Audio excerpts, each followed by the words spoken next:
Hello and welcome everyone. Welcome to Success Agriculture Institute's official YouTube channel. सभी aspirants, जितने भी छात्र छात्राएं हैं, जितने भी स्टूडेंट्स हैं जो कि एग्रीकल्चर से संबंधित कृषि परीक्षाओं की तैयारी करना चाह रहे हैं, उनके लिए सक्सेस एग्रीकल्चर इंस्टीट्यूट जो है वो लेकर आ रहा है क्या, मल्टीपल चॉइस क्वेश्चन की सीरीज। हमारे मध्य प्रदेश में अभी जो भी एग्जामिनेशंस आने वाले हैं, RAEU है, RHEO है, SADO है, SHDO है, ADA है, ये जितने भी एग्जामिनेशन हमारे एग्रीकल्चर में आने वाले हैं, इसके अलावा जो भी एग्रीकल्चर से रिलेटेड एग्जामिनेशन की आप लोग तैयारी कर रहे हैं, उन सभी एग्जाम की प्रिपरेशन के लिए हम जो है सक्सेस एग्रीकल्चर इंस्टीट्यूट जो है वो आज से आपका क्या मल्टीपल चॉइस क्वेश्चन की सीरीज स्टार्ट कर रहे हैं।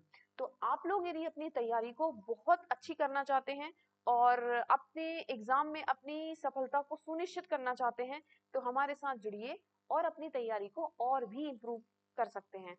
तो आज से हम स्टार्ट कर रहे हैं हमारा जो है मल्टीपल चॉइस क्वेश्चन का ये सीरीज, जिसमें हम आपको डेली जो है मल्टीपल चॉइस क्वेश्चन से रिलेटेड जो जितने भी आपके एग्रीकल्चर के जो भी सब्जेक्ट्स हैं वो सारे सब्जेक्ट्स हम कवर करेंगे।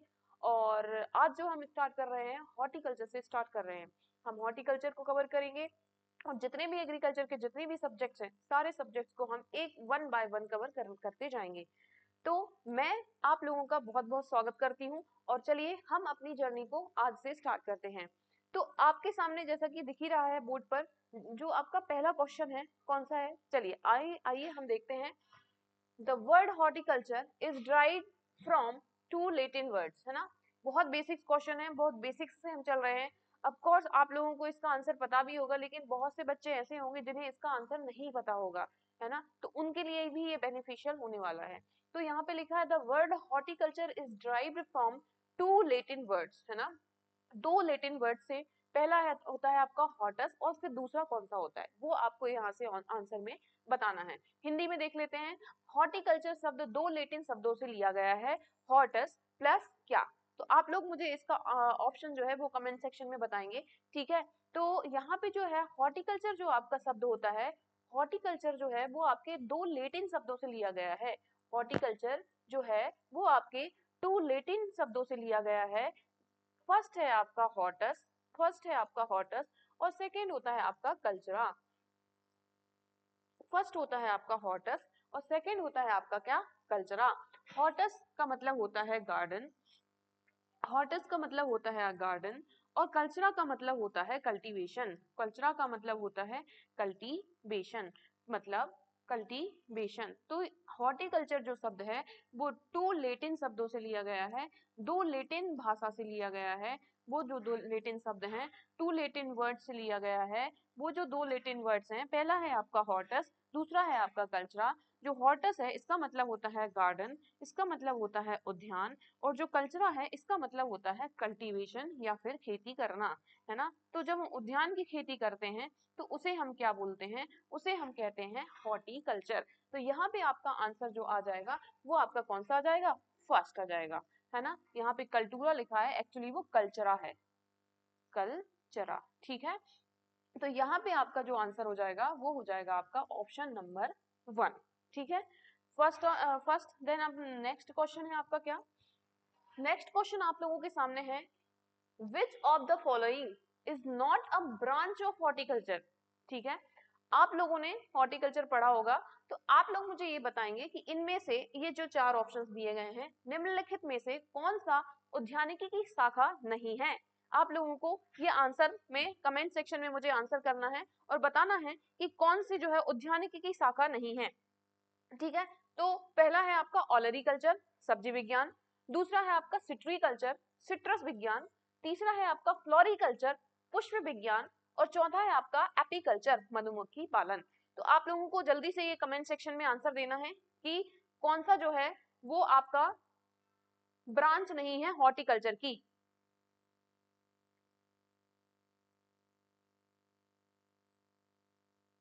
तो हम देखते हैं जो ओलेरिकल्चर है, ओलेरिकल्चर क्या है, ये आपका रिलेटेड होता है क्या, study of vegetable, study of vegetable, है ना। ओलेरिकल्चर क्या होता है आपका, स्टडी ऑफ वेजिटेबल होता है, मतलब जिसमें हम सब्जियों की खेती का study of cultivation of vegetable actually, है ना, study of cultivation of vegetable, cultivation, study of cultivation of vegetable, जिसमें हम सब्जियों की खेती करने का अध्ययन करते हैं, वो आपका होता है ओलेरिकल्चर। ओलेरिकल्चर जो वर्ड होता है ये आपका लेटिन भाषा से लिया गया है, लेटिन लैंग्वेज से लिया गया है, ठीक है। दूसरा हाँ होता है हमारा क्या, सिट्रीकल्चर। सिट्री मतलब जो कि आपका सिट्रस और कल्चरा से मिलकर बना हुआ है। सिट्रस मतलब जो कि आपका एक फ्रूट क्रॉप है, जिसे हम पढ़ते हैं किसमें, पोमोलॉजी में पढ़ते हैं। तो आपका जो ये है, ये भी आपके क्या है, ये भी आपकी ब्रांच है हॉर्टिकल्चर की, क्योंकि हम पोमोलॉजी भी पढ़ते हैं, क्योंकि pomology also a branch of what, horticulture. तो पोमोलॉजी जो कि आपका पोमोलॉजी किस भाषा से लिया गया है, तो पोमोलॉजी आपका लेटिन और ग्रीक भाषा से लिया गया है। किससे लिया गया है बेटा, लेटिन प्लस ग्रीक भाषा से लिया गया है, ठीक है। जिसके यदि हम बाइफरगेट करेंगे तो ये आपका क्या होगा, पोमम एंड लॉगस, ठीक है। तो जो आपका पोमम है ये आपका लेटिन लैंग्वेज है और लॉगस है वो आपका ग्रीक लैंग्वेज है। तो इस तरीके से ये भी आपकी हॉर्टिकल्चर की ब्रांच हो गई। फिर आते हैं हम फ्लोरिकल्चर पे। तो फ्लोरिकल्चर क्या होता है बेटा, फ्लोरिकल्चर जिसमें हम क्या करते हैं, स्टडी ऑफ फ्लावर, जिसमें हम फ्लावर की स्टडी करते हैं, study of cultivation of flower, study of cultivation, study of cultivation of flower, ठीक है। जिसमें हम क्या करते हैं, जो हमारे फूल होते हैं उनकी खेती का अध्ययन करते हैं, तो उसे हम बोलते हैं फ्लोरिकल्चर। फ्लोरिकल्चर भी आपका किससे लिया गया है, ये भी आपका लेटिन भाषा से लिया गया है, लेटिन लैंग्वेज से लिया गया है, लेटिन लैंग्वेज से क्या किया गया है, लिया गया है, लेटिन भाषा से लिया गया है। तो जो फ्लोरिकल्चर है ये भी आपका क्या हो गया, ये भी आपकी क्या है, हॉर्टिकल्चर की शाखा है। लास्ट में हम आते हैं एपीकल्चर। एपीकल्चर मतलब क्या होता है, मधुमक्खी पालन। अब एपीकल्चर मतलब मधुमक्खी पालन होता है बेटा। तो जो एपीकल्चर है ये आपका क्या होता है, ये आपका जो है रेयरिंग ऑफ या rearing of bee keeping, rearing of bees, है ना, मतलब जो मधुमक्खी हैं उनका क्या करना, उनका रेयर कर, उनकी रेयरिंग करना, उनको पालना और फिर उनसे क्या करना, शहद प्राप्त करना, बैक्स प्राप्त करना, ये सब चीजें होती हैं। तो ये जो है ये आपका क्या है, ये आपकी शाखा नहीं है। किसकी शाखा नहीं है ये हॉर्टिकल्चर की, उद्यानिकी की शाखा नहीं है। उद्यानिकी की शाखा कौन सी है आपकी, वो है आपकी ओलेरिकल्चर, सिट्रिकल्चर जिसे हम पोमोलॉजी के अंडर में पढ़ते हैं, और फ्लोरिकल्चर, ठीक है। लेकिन आपका जो एपीकल्चर है this is not a branch of horticulture. तो right option is in D. आपका सही आंसर जो है वो कौन सा हो जाएगा, जो आपका सही आंसर है वो आपका डी हो जाएगा। आपके सामने नेक्स्ट क्वेश्चन रहा, ये क्या है, पोमोलॉजी इज ड्राइव्ड फ्रॉम। मैंने अभी इसका आंसर तो बता दिया है, बट आप लोग फिर भी कमेंट सेक्शन में अपना आंसर देंगे, ठीक है। तो पोमोलॉजी किस भाषा से लिया गया है, फर्स्ट इज इन ग्रीक भाषा से, सेकेंड इज इन लेटिन भाषा से, third is in English language से, और फोर्थ है आपका लैटिन प्लस ग्रीक लैंग्वेज से। तो पोमोलॉजी की जब हम बात करते हैं, पोमोलॉजी जो कि आपका किस इसको यदि हम तोड़ते हैं तो पोमम प्लस लॉगस, जिसमें आपका पोमम है वो कौन सी लैंग्वेज है, लेटिन लैंग्वेज से लिया गया है, और लॉगस जो है वो आपका ग्रीक लैंग्वेज से लिया गया है। तो हम क्या बोलेंगे कि जो आपका पोमोलॉजी है वो किस लैंग्वेज से लिया गया है, लेटिन प्लस ग्रीक लैंग्वेज से लिया गया है। तो इसका जो राइट ऑप्शन हो जाएगा वो ऑप्शन नंबर डी हो जाएगा, ठीक है। Next question is in fruit specialist is called. फल विशेषज्ञ को क्या कहा जाता है, फ्रूट स्पेशलिस्ट इज कॉल्ड, फल विशेषज्ञ को क्या कहा जाता है। तो पहला है आपका ओलेरिकल्चरिस्ट। ओलेरिकल्चरिस्ट क्या होते हैं, जो आपके स्पेशलिस्ट होते हैं किसमें, ओलेरिकल्चर में, ठीक है। तो उनको बोलते हैं मतलब स्पेशलिस्ट,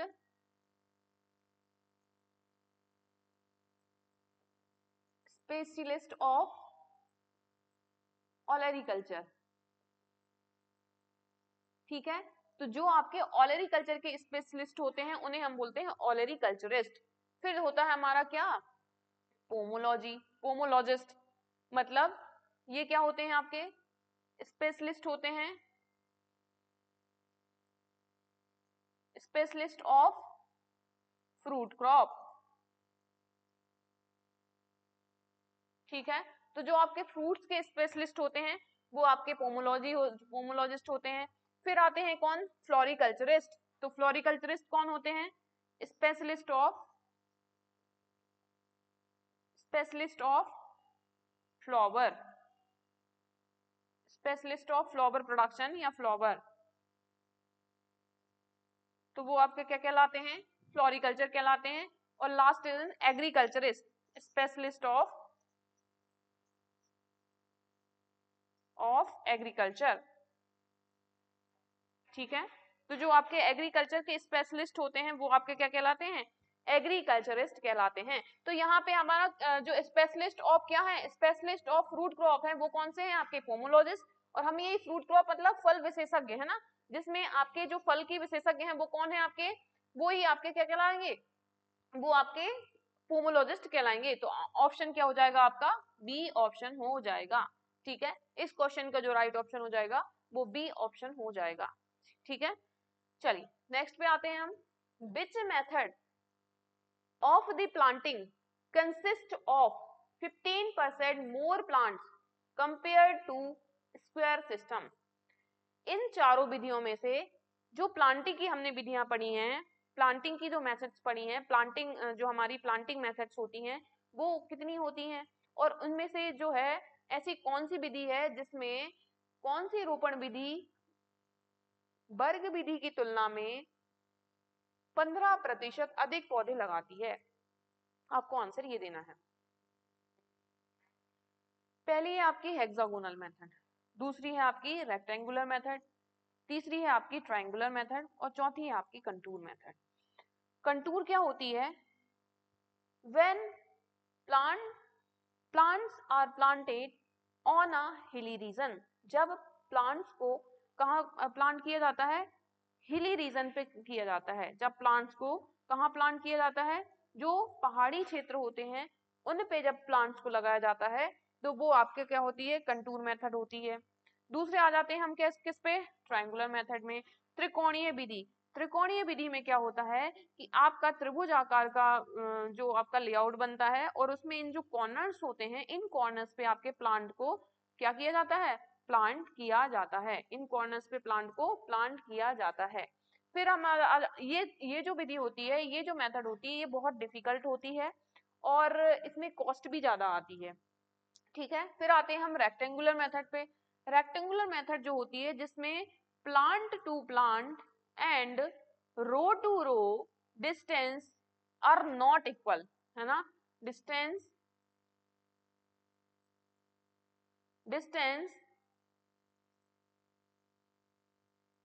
आर नॉट इक्वल।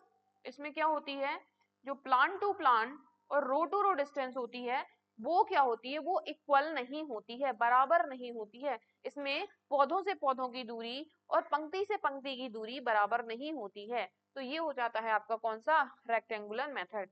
अब आते हैं हम हेक्सागोनल मेथड पर।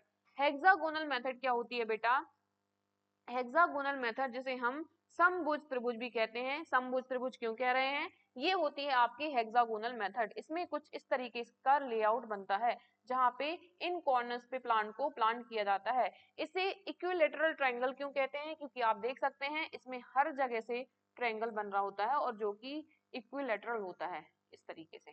तो आप देख सकते हैं हर जगह से इसमें ट्रायंगल बन रहा है, इसलिए ये इक्विलेटरल ट्रायंगल मेथड होती है। और यही मेथड होती है जिसमें 15% मोर प्लांट होते हैं, किसके कंपैरिजन में, स्क्वायर मेथड के कंपैरिजन में। जो स्क्वायर मेथड होती है, जो वर्गाकार विधि होती है, उस विधि की तुलना में 15% ज्यादा जो प्लांट प्लांटेड होते हैं वो किस में प्लांटेड होते हैं, आपकी हेक्सागोनल मेथड में। तो इस क्वेश्चन का राइट ऑप्शन क्या हो जाएगा आपका, हेक्सागोनल मेथड, षटभुज विधि। ठीक है, नेक्स्ट पे आ जाते हैं हम। हमारा नेक्स्ट क्वेश्चन है, which system of planting accommodate maximum number of plants per unit area।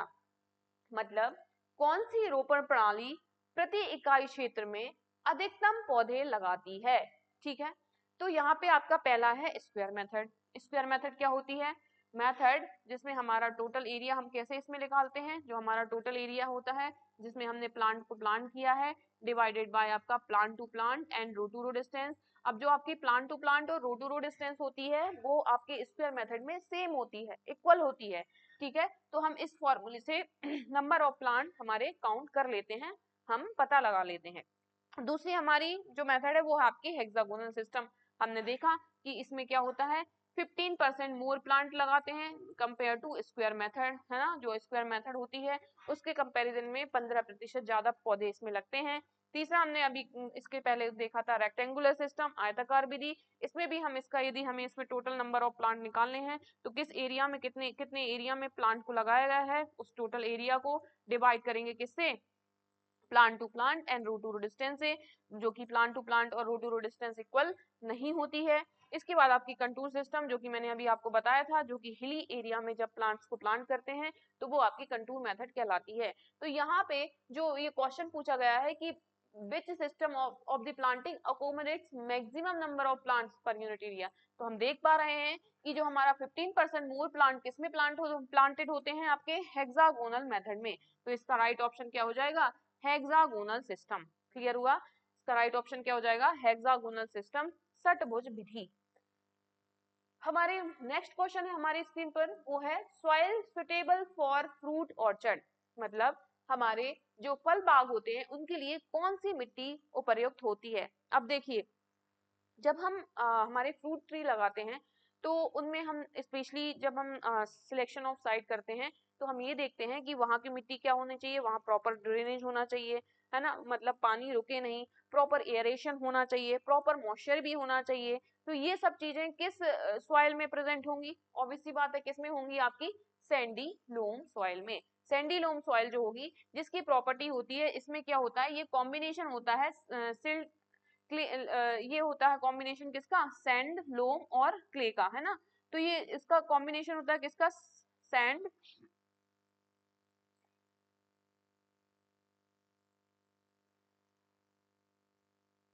Clay sand and लोम का कॉम्बिनेशन होता है, ठीक है। तो इसमें क्या होता है एक निश्चित प्रोपोर्शन में ये क्वांटिटी प्रेजेंट होती है और इसमें क्या होता है आपका प्रॉपर क्या होता है, एयरेशन होता है, प्रॉपर वाटर ड्रेनेज कैपेसिटी भी रहती है ना, वाटर होल्डिंग कैपेसिटी भी होती है, मतलब वाटर को जो है बाहर करने की कैपेसिटी भी होती है और उसको होल्ड करने की कैपेसिटी भी होती है। तो ये सारी प्रॉपर्टीज प्रेजेंट होती है जो कि आपके फ्रूट क्रॉप के लिए सुटेबल होती है। इसलिए जो बेस्ट सॉइल होती है हमारे फ्रूट ऑर्चर्ड के लिए, हमारे फ्रूट ऑर्चर्ड के लिए, फल बागान के लिए, वो होती है सैंडी लोम सॉइल, ठीक है। सैंडी सॉइल जो होती है इसमें क्या होती है, इसमें जब हम सैंडी सॉइल की बात करते हैं तो सैंडी सॉइल में क्या होता है ड्रेनेज कैपेसिटी ज्यादा होती है ना, इसमें क्या होता है मोर ड्रेनेज कैपेसिटी, इसकी ड्रेनेज कैपेसिटी ज्यादा होती है। इसमें वाटर क्या होता है, इसमें वाटर होल्ड ही नहीं हो पाता है, पूरा पानी निकल जाता है। फिर उसके बाद हमारी सिल्टी जो होती है सेम, इसमें भी आपका कंपेयर टू इसके कंपैरिजन में कमी होती है, लेकिन इसमें भी सेम ड्रेनेज जो है ज्यादा होता है। फिर लोम जो होती है ये क्या होती है, इसमें आपकी जो है मॉइस्चर ज्यादा रिटेन करके रख लेता है, तो वो भी अपने हमारे फ्रूट के लिए सही नहीं है, हमारे फ्रूट क्रॉप्स के लिए सही नहीं है। तो इसलिए जो आपका बेस्ट मेथड होगी वो कौन सी हो जाएगी, बेस्ट जो सॉइल होगी वो कौन सी हो जाएगी, सैंडी लोम सॉइल, ठीक है। नेक्स्ट क्वेश्चन पे आ जाते हैं, विच soil is best for fruit cultivation.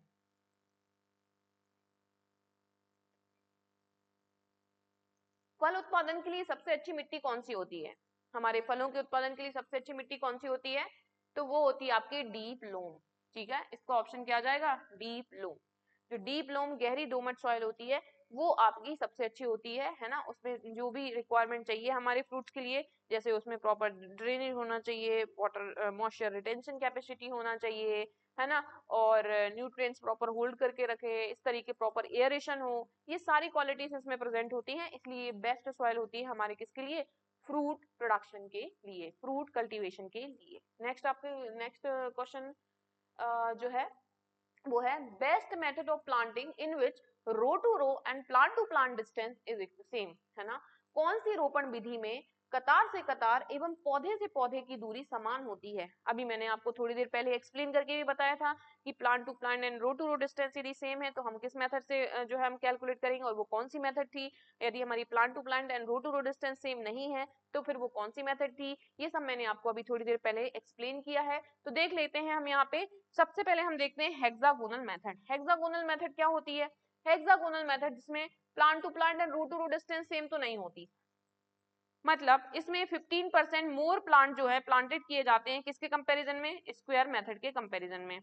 ये मैंने आपको अभी पहले बताया। फिर ट्रायंगुलर मेथड मैंने बताया जिसमें आपका त्रिभुज होता है और इनके जो कॉर्नर होते हैं यहाँ पे हम प्लांट को प्लान करते हैं, ठीक है। फिर उसके बाद आ जाते हैं हम रेक्टेंगुलर मेथड पे। रेक्टेंगुलर मेथड मैंने आपको बताया कि जिसमें plant to plant and row to row distance same नहीं होती है।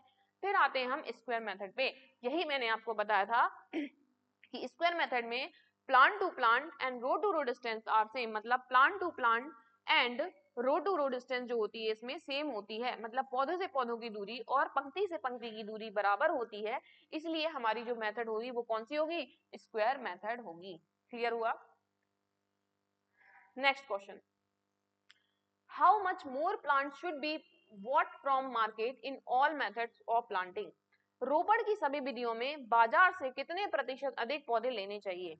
कितने प्रतिशत अधिक पौधे लेने चाहिए? पहला है आपका 4 to 6%, सेकेंड है आपका 6 to 8%, थर्ड है आपका 8 to 10% और फोर्थ है आपका 10 to 15%। तो इनमें से कितने पौधे हमें बाजार से अधिक लेना चाहिए, क्यों लेना चाहिए? और तो इसका ऑप्शन है आपका 10 से 15%। क्यों 10 से 15% ज्यादा पौधे लेने चाहिए? क्योंकि हो सकता है कि हम जब प्लांटिंग करें उस टाइम पे पौधे आपके क्या हो जाए कि मुरझा जाएं या फिर वो डैमेज हो जाएं, तो उस चीज को रिकवर करने के लिए हम क्या करेंगे? 10 से 15% ज्यादा पौधे क्या करेंगे? मार्केट से खरीदेंगे, मार्केट से क्या करेंगे? लेंगे, ठीक है। नेक्स्ट क्वेश्चन हमारा, आप लोग देख पा रहे होंगे यहाँ पे कि ये सारे जो एग्जामिनेशन हैं, इसके अलावा जितने भी एग्रीकल्चर के एग्जाम हैं वो उन्हें सारे एग्जाम की तैयारी कराई जाएगी। तो आप लोग हमारे साथ जो है ऐसे ही कंटिन्यू जुड़कर और अपनी तैयारी को बेहतर कर सकते हैं, ठीक है। चलिए नेक्स्ट क्वेश्चन है हमारे पास, calculate the number of plants required for planting orange in 1 acre if the spacing is 5 into 5 metre. यदि संतरे की फसल 5 गुणा 5 मीटर की दूरी पर लगाई जाए तो 1 एकड़ में कितने पौधे लगेंगे? ये आपको आंसर करना है। कैसे? हमने किसको प्लांट करना है? ऑरेंज को प्लांट करना है। उसका जो डिस्टेंस है वो कितना दिया है? हमने 5 into 5 दिया है। अच्छा, ये प्लांट टू प्लांट भी 5 है और रो टू रो भी 5 है। हमने देख लिया भाई plant to plant and row to row distance तो सेम है, इसका मतलब इसमें कौन सी मेथड लगेगी? इसमें लगेगी स्क्वायर मेथड, ठीक है। स्क्वायर मेथड मतलब वर्ग विधि, है ना। तो हम वर्ग विधि से इसको क्या करेंगे? कैलकुलेट करेंगे। अब जब इसमें स्क्वायर मेथड लगेगी तो स्क्वायर मेथड का फॉर्मूला क्या होता है? हमें यदि पर्टिकुलर एरिया में नंबर ऑफ प्लांट्स काउंट करने हैं तो स्क्वायर मेथड के लिए फॉर्मूला क्या होता है बेटा? कौन सा सूत्र होता है? वो होता है आपका total area. Total area divided by plant to plant and row to row distance. यदि हमने प्लांट टू प्लांट डिस्टेंस को x ले लिया है और रो टू रो डिस्टेंस को भी x ले लिया है तो x जो है आपके सेम है ना। तो ये आ जाएगा आपका नीचे में एक्स स्क्वायर बटे में मतलब अपॉन में एक्स स्क्वायर, ठीक। तो जब हम इसको क्या है, अब हमारे पास टोटल एरिया इन्होंने कितना दे रखा है? Total area required for a planting orange in 1 acre, है ना। अब 1 acre में कितने मीटर स्क्वायर होते हैं? 1 acre इज इक्वल टू कितना होता है? 1 acre इज इक्वल टू कितना होता है? 4046 पॉइंट समथिंग। तो हम इसको अप्रोक्सीमेट 4047 ले लेते हैं, ठीक है। 4047 के अप्रोक्स ले लेते हैं। अब जब हम इसमें काउंट करेंगे तो हमारा कैसे करेंगे? 4047 डिवाइडेड बाय, मतलब ये टोटल एरिया हो गया, divided by plant to plant distance 5 and row to row distance 5। जब हम इसको कैलकुलेट करेंगे तो अप्रोक्सीमेट हमारा आंसर कितना आएगा? 160 के अप्रोक्सीमेट आएगा, मतलब 160 पॉइंट समथिंग आएगा, जिसे हम हमारे ऑप्शन में कौन सा मैच करेगा? वो करेगा हमारा 160। तो right option is in 160। Is this clear all of you? I hope. Next question है हमारा, recommended planting distance for the Pusa नन्ना वेराइटी ऑफ पपाया इज। पपीता की पूसा नन्ना किस्म के लिए अनुशंसित रोपण दूरी क्या है ना। इन चारों में से आपको बताना है। तो सबसे पहले तो हम देख लेते हैं ये 6 into 6 किसकी है? 6 into 6 किसकी है? ये ये होती है गुआवा की, अमरूद की। किसकी होती है ये होती है आपके अमरूद की। अमरूद पिसीडियम गुआजाबा है ना, जिसका साइंटिफिक नेम होता है। फिर उसके बाद हम देख लेते हैं 1.25 इंटू 1.25, ये होती है आपकी किसकी, ये होती है आपकी पूसा नन्हा की, जो कि आपके ऑप्शन में दिया हुआ है, पूसा नन्हा। 2 इंटू 2 किसकी होती है, ये होती है आपकी ग्रेप की, अंगूर की, पपाया की एंड बनाना की। ठीक है, ये जो होती हैं किस किस की होती हैं, बनाना, पपाया एंड ग्रेप। ठीक है, तो बनाना, पपाया और ग्रेप का जो होता है वो आपके होता है 2 इंटू 2 मीटर। ठीक, अब हम देखते हैं कि भाई यहाँ पे पूसा नन्ना, ये देखिए पपाया की जितनी भी वैरायटी है उनके लिए आपकी जो plant to plant row to row distance होगी वो तो 2 इंटू 2 मीटर होगी, लेकिन जो पूसा नन्ना स्पेशली वैरायटी है ना, उसके लिए आपको 1.25 इंटू 1.25 का जो है क्या चाहिए होती है, स्पेसिंग चाहिए होती है। और जो लास्ट है आपका 2.25 इंटू 2.25, ये जो होती है ये किसकी होती है, ये मैंगो की वैरायटी होती है, आम्रपाली। क्या होती है, आम्रपाली। तो ये आपकी आम्रपाली के लिए होती है। इस दिस, आई होप कि आपको ये समझ में आया होगा। तो इस क्वेश्चन का जो राइट ऑप्शन होगा वो कितना होगा, 1.25 इंटू 1.25 मीटर। ठीक है, नेक्स्ट क्वेश्चन है आप लोगों के सामने, वो है how many plants of Amrapali variety of mango can be planted in 1 hectare. अब देखिए हमने कौन सी हमें वैरायटी पूछ रहे हैं, ये आम्रपाली।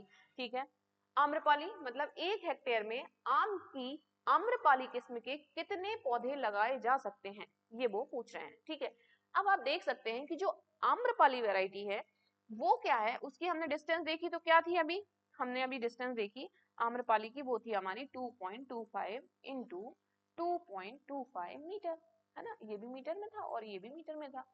तो ये तो आपकी डिस्टेंस हो गई। फिर वो बोल रहे हैं कि कितने प्लांट करे जाएंगे, किसमें, 1 हेक्टेयर में। तो 1 हेक्टेयर में कितने प्लांट करे जाएंगे, तो 1 हेक्टेयर में कितना होता है, 1 हेक्टेयर में होता है आपका 10,000 मीटर स्क्वायर।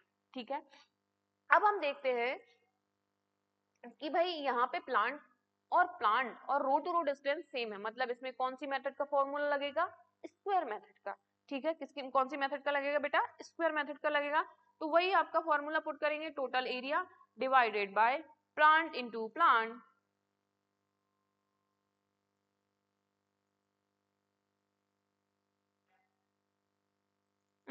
2.5, हाँ, और रो टू रो। ठीक है, ये पॉइंट आपके ऊपर चले जाएंगे। ठीक है, ये आपका यदि हम इसको 25 से कट करेंगे तो कितनी बार जाएगा, ये 9 टाइम्स जाएगा, ये 4 टाइम्स जाएगा। इसको हम 25 से कट करेंगे तो ये 9 टाइम्स जाएगा और ये आपका 400 टाइम्स जाएगा। फिर जो है ये 1600 हो गया और फिर आपका 9 इंटू 1, तो यदि हम इसको 5 से कट करेंगे तो 5 1,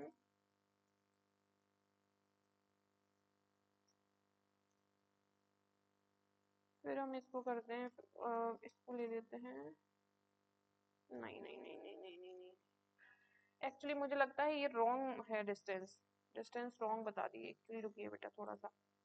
हम्म,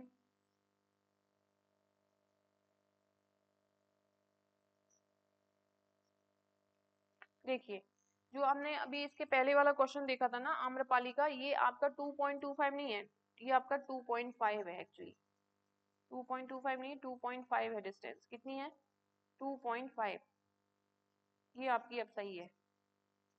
ठीक है, तो जो आम्रपाली वैरायटी मैंने जो बताई है ना उसकी डिस्टेंस होती है 2.5 इंटू 2.5 मीटर, 2.25 नहीं 2.5 इंटू 2.5 मीटर। अब हम इसको कैलकुलेट करेंगे ना तो हमारा वही है, टोटल एरिया कितना है आपका 1 hectare divided by plant to plant and row to row distance कितना है 2.5 2.5, ये पॉइंट हट के ऊपर 100 चला जाएगा, 25 से ये 4 टाइम्स जाएगा, 25 से ये 400 टाइम्स जाएगा, जब इनको मल्टीप्लाई करेंगे तो कितना हो जाएगा 1600। तो हमारे जो 1 हेक्टेयर में जो प्लांट्स लगेंगे वो कितने लगेंगे 1600 लगेंगे। Is this clear, I hope आपको ये क्लियर हुआ होगा। Next question, best system of planting is, सबसे अच्छी प्रशिक्षण प्रणाली कौन सी है, sorry best system of training and pruning, हमने हॉर्टिकल्चर में पढ़ते ही हैं ट्रेनिंग एंड प्रूनिंग क्या होती है। तो यहाँ पे बोल रहे हैं बेस्ट सिस्टम ऑफ ट्रेनिंग, मतलब आपकी जो संधाई है ना, यहाँ पे लिखा सबसे अच्छी प्रशिक्षण प्रणाली कौन सी है ना, संधाई की विधि कौन सी है। तो पहला है आपका open centre system. Open centre system क्या होता है बेटा? ओपन सेंटर सिस्टम वो होता है जिसमें हम क्या करते हैं, हमारा जो प्लांट होता है उसका जो सेंटर होता है उसको ओपन रहने देते हैं, ठीक है। ओपन सेंटर सिस्टम, उसमें हम क्या करते हैं, हमारा जो मेन जो ट्रंक होता है उसको हम एक 1 मीटर की डिस्टेंस के बाद उसको कट कर देते हैं, मतलब ऊपर से उसको कट कर देते हैं, और साइड में जो ब्रांचेस होती हैं वो ग्रो हो रही होती हैं। तो जो हमारा प्लांट होता है वो किस शेप में आ जाता है, किस शेप में आ जाता है, वो आपके इस टाइप की शेप में आ जाता है। क्लियर? मतलब हमारा जो प्लांट है उसको हमने, उसका जो मेन ट्रंक होता है उसको हमने क्या कर दिया है, जो मेन ट्रंक है उसको हमने एक ऊंचाई के बाद उसको कट कर दिया है। तो आपका जो प्लांट का जो शेप हो जाएगा वो इस टाइप से बाउल शेप टाइप में आ जाएगा। किस टाइप में आ जाएगा? बाउल शेप टाइप में। ये आपका कौन सा होता है? Open centre system. इसमें क्या होता है, इसमें एडवांटेज ये होता है कि इसमें प्रॉपर सनलाइट वगैरह तो प्रॉपर पड़ती है, नीचे तक की जो ब्रांचेस है उनमें सभी में सनलाइट वगैरह प्रॉपर तरीके से डिस्ट्रीब्यूट होगी। लेकिन जो आपका मेन ट्रंक होता है ना, ये आपका मजबूत नहीं होता। क्यों? क्योंकि ये कट गया है। तो इसका जो यदि इसमें कोई हवा वगैरह चलेगी तो क्या होगा उससे, उससे ये होगा कि आपका जो फ्रेमवर्क होता है उतना मजबूत नहीं होता, ये आपका गिरने का डर रहता है। तो इसमें आपका फ्रेमवर्क स्ट्रॉन्ग नहीं रहता प्लांट का। दूसरा होता है आपका सेंट्रल लीडर सिस्टम।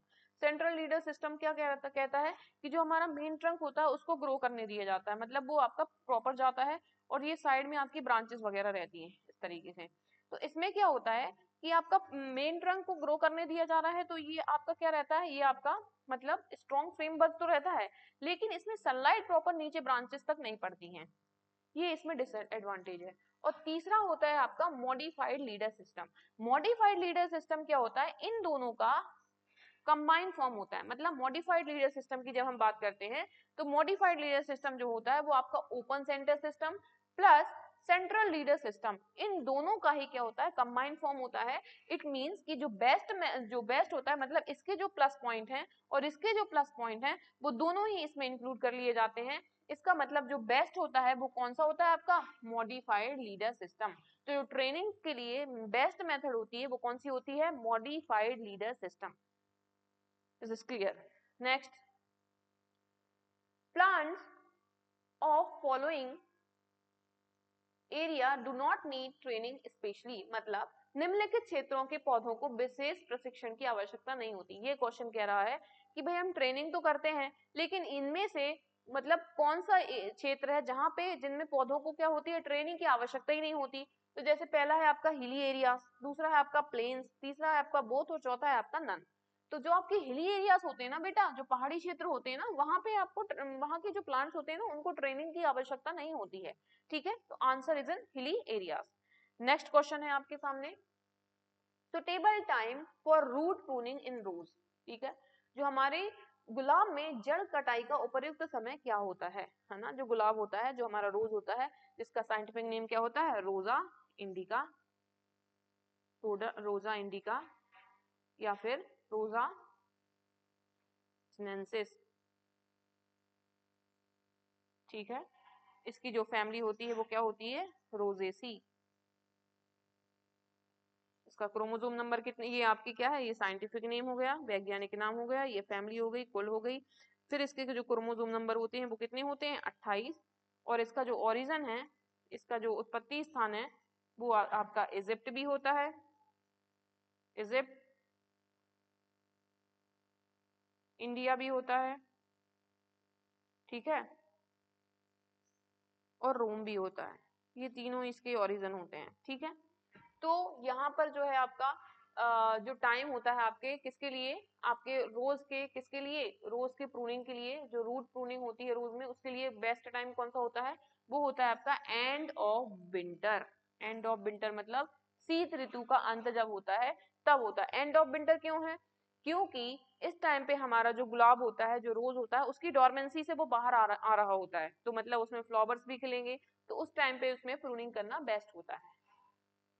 नेक्स्ट है आपका question, which of the following practice should be performed to obtain quality yield. गुणवत्तापूर्ण उत्पादन प्राप्त करने के लिए निम्न में से कौन सी क्रिया की जाती है, कौन सी क्रिया की जाती है। यदि हमें एक क्वालिटी फ्रूट चाहिए है तो हम इनमें से कौन सी जो है क्रिया करेंगे, कौन सी जो है हमारी प्रोसेस करेंगे? प्रूनिंग करेंगे, ट्रेनिंग करेंगे, इंटरक्रॉपिंग करेंगे या फिर पिंचिंग करेंगे?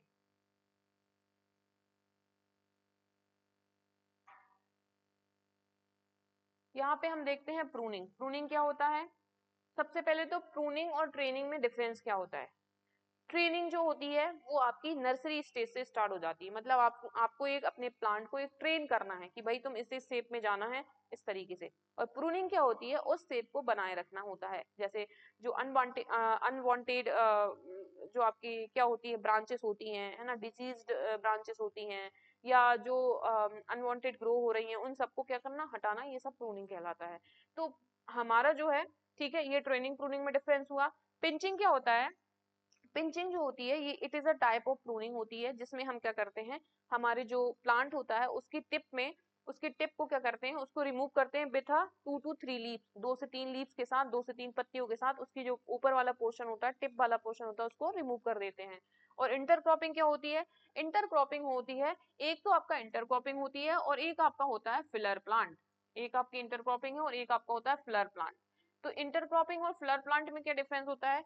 इंटरक्रॉपिंग में क्या होता है कि जब हमारे जो फ्रूट क्रॉप्स होती हैं उनके बीच में किसी वेजिटेबल्स को ग्रो कर लेना, जैसे कि आपका शुगर केन में पोटैटो हो गया, है ना, मैंगो में आपका ऑनियन हो गया, प्याज को उगाना, है ना। और फ्लर प्लांट क्या होता है कि हमारा जो लेआउट बनाते हैं हम, हमारी जो फ्रूट के लिए, हम जो हमारे जो फल उगाने के लिए लेआउट बनाते हैं, उसमें हम क्या करते हैं, किसी मेन जो प्लांट को ग्रो कर देते हैं, मतलब जो हमारा मेन जो फ्रूट प्लांट को ही ग्रो करना, जो कि कम टाइम ले रहा है, जैसे आपका पपाया है, बनाना है, तो वो आपके फ्लर प्लांट कहलाते हैं। तो मतलब फ्लर प्लांट में हमारे फ्रूट क्रॉप को लगा रहे हैं, और जो इंटरक्रॉपिंग में हम क्या कर रहे हैं, हमारी वेजिटेबल्स क्रॉप को लगा रहे हैं। तो ये इन दोनों में डिफरेंस हो जाता है।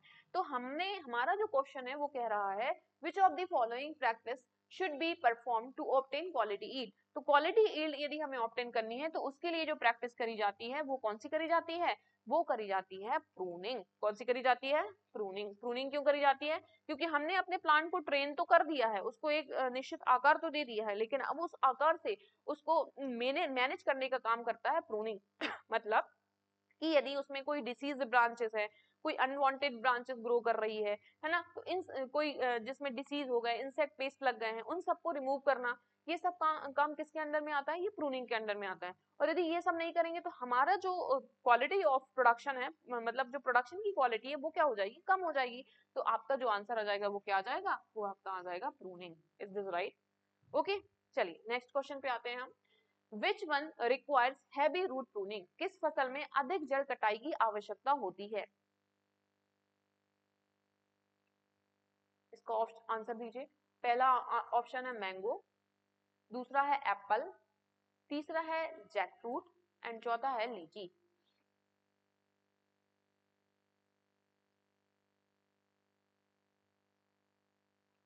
तो इसका राइट ऑप्शन आ जाएगा क्या? लीची। इसका राइट ऑप्शन आ जाएगा लीची। ठीक है, चलिए नेक्स्ट पे आ जाते हैं।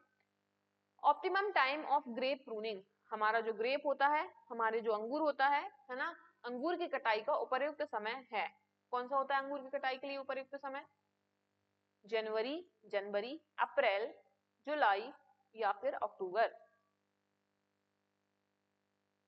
तो जो हमारी अंगूर की कटाई के लिए उपयुक्त समय होता है वो कौन सा होता है? वो होता है आपका जनवरी, है ना। अंगूर, ग्रेप, बेटिस विनिफेरा, बेटेसी, है ना, क्रोमोसोम नंबर 38। तो ये आपका क्या हो जाता है? ग्रेप।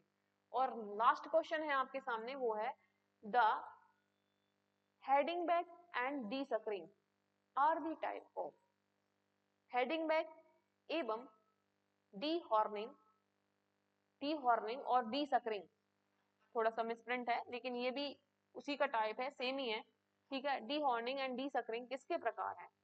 प्रूनिंग के, बडिंग के, ट्रेनिंग के और ग्राफ्टिंग के। लास्ट क्वेश्चन का और आंसर आपको करना है, तो हम देख लेते हैं। ग्राफ्टिंग क्या होता है? ग्राफ्टिंग का मतलब है कि हमें अपने प्लांट में, यदि हम किसी एक प्लांट, यदि हम साइन लेते हैं, मतलब साइन क्या होता है? ये साइन होता है बेटा, हमने किसी दूसरे प्लांट से एक पोर्शन को, एक पार्ट को लाके हमारे मेन प्लांट में उसको क्या कर देते हैं, इंसर्ट कर देते हैं, तो वो आपका साइन कहलाता है। और जो हमारे मेन प्लांट में इंसर्ट करते हैं वो कहलाता है आपका क्या, वो उसको कहते हैं हम रूट स्टॉक। क्या कहते हैं, रूट स्टॉक। तो जो रूट स्टॉक मतलब मदर प्लांट है, मातृ पौधा है, उसमें हम क्या करते हैं, किसी दूसरे दूसरे पौधे से, दूसरे प्लांट से उसका जो साइन होता है उसको लाके इसमें हम इंसर्ट करते हैं। तो ये आपकी कहलाती है प्रोसेस ग्राफ्टिंग। ठीक, ऐसा क्यों करते हैं, क्योंकि हमें अपना जो हमें अपनी क्वालिटी इंक्रीज करनी है। फॉर एग्जांपल मैंगो का प्लांट है, इसमें जो मैंगो लग रहे हैं वो आपके क्या है, मीठे नहीं है, या थोड़े कम मीठे हैं, या साइज उनका छोटा है या बड़ा है, जो भी तुम्हें क्वालिटी इनहेंस करनी है। तो हमें जैसे हमें फॉर एग्जांपल स्वीटनेस चाहिए, तो हम ऐसे प्लांट का साइन लेंगे इसमें और पुट करेंगे जिसका मैंगो का टेस्ट ज्यादा होगा, जिसका मैंगो का स्वीटनेस ज्यादा होगा, तो वो हम साइन ला के इसमें पुट कर देंगे। तो ये जो प्रोसेस कहलाती है ये आपकी ग्राफ्टिंग कहलाती है, और ये आपकी अलग अलग टाइप की ग्राफ्टिंग होती है। ठीक है, उसके बाद आते हैं हम ट्रेनिंग। ट्रेनिंग मैंने आपको अभी थोड़ी देर पहले बताया, ठीक है, जो कि आपकी 3 मेथड भी होती हैं। फिर आते हैं हम किस पे, बडिंग पे। बडिंग क्या होता है बेटा, देखो बडिंग में क्या करते हैं कि जो साइन होता है ना, इसकी हम एक बड लेते हैं और उसको हम रूट स्टॉक में पुट कर देते हैं, बस इतना डिफरेंस है। मतलब कि ग्राफ्टिंग में हम पूरा का पूरा साइन लेके इसमें पुट कर देते हैं, और जो बडिंग होती है उसमें हम इसका एक एक बड लेते हैं और उसको हम इसमें पुट कर देते हैं। बस ये मेन डिफरेंस होता है आपका ग्राफ्टिंग और बडिंग में। और आपका नेक्स्ट है आपका क्या, प्रूनिंग। तो प्रूनिंग जो होती है, मैंने अभी आपको थोड़ी देर पहले बताया कि maintain the shape of the plant, हमारे पौधे के, हमारे प्लांट के आकार को बनाए रखने के लिए जो प्रैक्टिस करी जाती है उसे हम प्रूनिंग कहते हैं, कटाई छटाई कहते हैं। तो ये जो आपके जो हेडिंग बैक और आपका डी हॉर्निंग या डी सकरिंग है, ये आपके किसके टाइप हैं, ये आपके बेटा प्रूनिंग के ही टाइप हैं। किसके टाइप हैं, ये प्रूनिंग के ही टाइप हैं। मतलब ये जो इसमें आपका और भी टाइप्स होते हैं, जैसे आपकी पिंचिंग हमने अभी पहले पढ़ा है, थिनिंग आउट होता है, हेडिंग बैक होता है, डी हॉर्निंग होता है, डी सकरिंग होता है, डी बडिंग होता है, रिंगिंग होता है।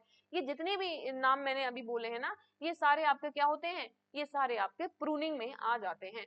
तो आई होप कि इसका जो आंसर होगा वो आपका हो जाएगा क्या, प्रूनिंग। तो आई होप कि आपको आज के जितने भी 20 क्वेश्चंस थे, 20 नंबर ऑफ क्वेश्चंस जो मैंने आपके लिए लेकर आई, वो आपको बहुत सही से समझ में आए होंगे और आपको सही लगा होगा।